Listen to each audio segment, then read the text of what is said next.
কোন হালাতে মরব বলতে পারি না রে মালিক। অনেকেই মরণের সময় একটা অঙ্গ পড়ে যায়, যারা কাপন পরে যারা গোসল করাইছেন, কত মানুষের গোসল করাইলাম, দেখি গোসল করাতে যায় পায়খানা করে দিছে, প্রস্রাব করে দিছে, তাদের মৃত্যুটা কত কঠিন হয়েছে। অনেকের জিহ্বাটা বাইর হয়ে যায়, এক হাত জিহ্বা বাইর হয়ে যায়, চোখ দুটি বড় বড় হয়ে যায়, চোখ দুটি আর বন্ধ করা যায় না। ইমাম সাহেব তাড়াতাড়ি চোখ দুটি বন্ধ করতে যায়, বন্ধ হয় না রে। ওই চোখ দিয়ে আজরাইল ঢুকেছে, চোখ দুটি আর বন্ধ হয় না। জিহ্বা দিয়া গাল দিয়া আজরাইল জানটা বাইর করেছে, জিহ্বাটা এক হাত বাইর হয়ে গেছে আর ভিতরে ঢোকে নাই।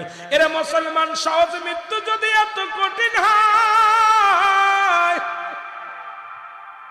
তাহলে কঠিন মৃত্যুটা কত কঠিন হয়। আল্লাহ, ও আমার আল্লাহ, আল্লাহ আমাদের মৃত্যুটা তুমি সহজ করে দিও।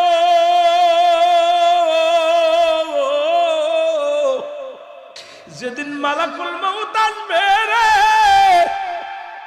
আল্লাহ, রাসূলের সিয়ারা মুবারক কায়না বানায়া দিও। আল্লাহ জবানের মধ্যে মধুর কালেমা জারি করে দিও।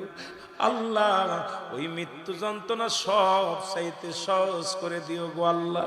এই দুনিয়ার বুকে যেহেতু আইসি, মরাই তো লাগবে, কেউ বেঁচে নাই, আমিও থাকবো না রে আল্লাহ।